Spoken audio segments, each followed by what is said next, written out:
If you've been waiting for mortgage rates to come down, you've probably been watching the Federal Reserve. And while the Fed definitely influences the housing market, there's actually another number that often tells us where mortgage rates are headed before they get there. It's called the 10-year Treasury. And in today's video, we're going to talk all about it. What's going on, friends? It's Brad Reynolds, hashtag Think Nashville. Think, Brad, you're a Nashville real estate agent. Now, back to the 10-year Treasury. Let's jump into it. Most buyers have never heard of it, but my buyer clients have, because I talk about it, and you've seen our 10-year Treasury video a while back. It's linked above if you want to take a look at it. It was from a couple years ago, but feel free to enjoy. Regardless if you've heard of it or not, it's one of the best indicators we've been predicting where mortgage rates are likely headed. So today I'm going to explain exactly what it is, why it matters, and how you can use it to make smarter decisions if you're thinking about buying or selling a home. So let's go.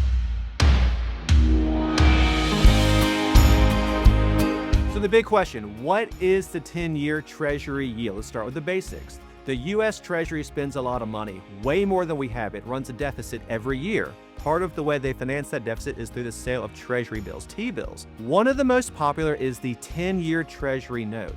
When investors buy that note, they earn a return called a yield for lending money to the federal government. That changes daily, like the stock market. Today, that yield is right about 4.6%, which is much higher than it was in recent years, but it's about right for the long-term average. Here's what it means. If you give them $1,000 for a 10-year Treasury bond, they're going to take that money, hold on to it, and run the government, all while paying you 4.6% a year on your money, or $46 annually. They pay it twice a year via coupon, so $23 for the first half of the year, $23 the second half of the year. Then at the end of the 10 years, you're going to receive back your principal. So you've made your yield plus your principal, you're good.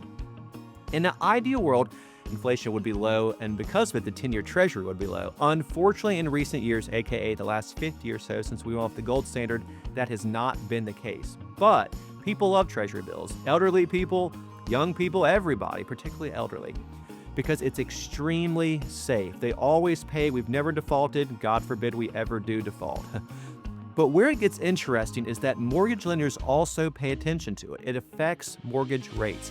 When you think about mortgage rates, you essentially take the 10-year Treasury plus a spread, which changes daily, and that gives you rates. So 4.6 plus 200 basis points, you're around 6.5% currently on mortgage rates. And here's the easiest way to think about it. If investors can earn a higher return by buying a government bond that's considered incredibly safe, why would they invest in mortgage-backed securities unless those offer a higher return? That's why mortgage rates and the 10-year Treasury tend to move in the same direction. When Treasury yields go up, mortgage rates usually go up. When Treasury yields fall, mortgage rates often follow them lower. But they don't always practically move together every single day, but over time they're usually very connected. But Brad, I thought the Federal Reserve controlled mortgage rates. I hear this weekly. It's one of the biggest misconceptions in the residential real estate world. The Federal Reserve does not set mortgage rates. The Federal Reserve controls the federal funds rate, which affects short-term borrowing for things like credit cards, home equity lines of credit, and some adjustable rate mortgages.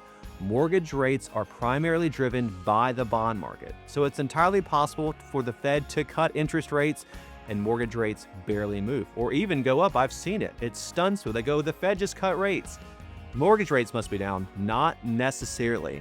But why? It's because the bond market is looking ahead. Investors care about inflation, economic growth, government spending, which we're doing way too much of. Whether the people you like are in power or not, everybody's been spending too much money for so long. Also, the job market, and they like to think what is going to happen in the next few years, not just what the Fed did at its most recent meeting. So what's happening now? August 2027, by the time you watch this, maybe September.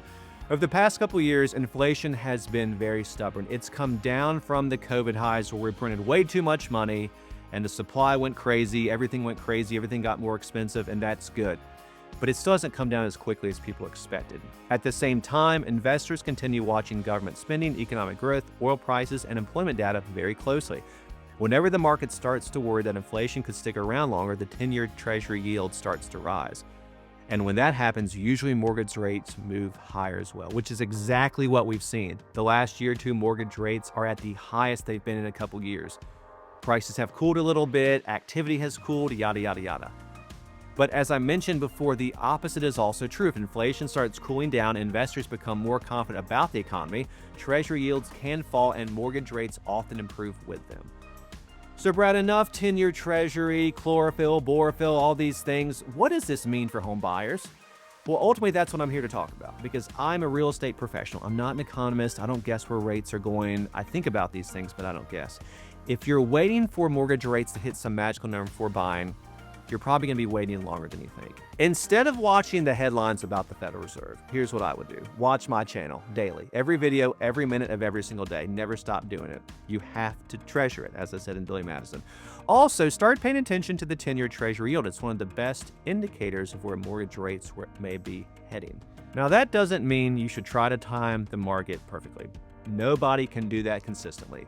What you can do is stay informed and be prepared. Get approved. When you start the home buying process, the first thing I tell everybody is if you're serious, get approved, get your budget.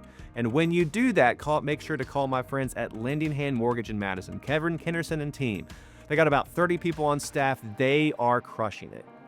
They're on pace to close around 1,000 loans this year, up from 700 last year. They are amazing. The people that work there are phenomenal, and their rates and fees are usually a tad below market. When you combine all of that, it makes for an easy decision. No matter who you work with there, you're gonna have a great team around you. Also, I'm a client as well, so it makes sense. Then with that pre-approval in hand, you'll have the roadmap on budget, and when rates improve, you'll be ready to act instead of scrambling to catch up. All right, so enough of that, we're wrapping up. Here are my final thoughts. The housing market is not just driven by one headline. It's influenced by a lot of moving pieces. Every city in the country is different. Every neighborhood inside every city is different. Every street inside every neighborhood, inside every city, inside every state, inside the entire country is different. What may have been true yesterday may not be true today. There's a lot of things I could tell you like that, but that's something to understand. Watch the 10-year Treasury, watch interest rates, watch inventory, call me to make it happen. We can negotiate buy downs, we can negotiate closing costs, we can negotiate so many things that you probably didn't even know existed. And when rates do improve, if we do that, you can always refinance. As always, think Nashville, think Brad. Please reach out to us for all of your real estate needs. We would love to help you. We're never too busy. Never, ever, ever think we're too busy. So reach out. Our contact info is below. Hope to hear from you soon. Cheers.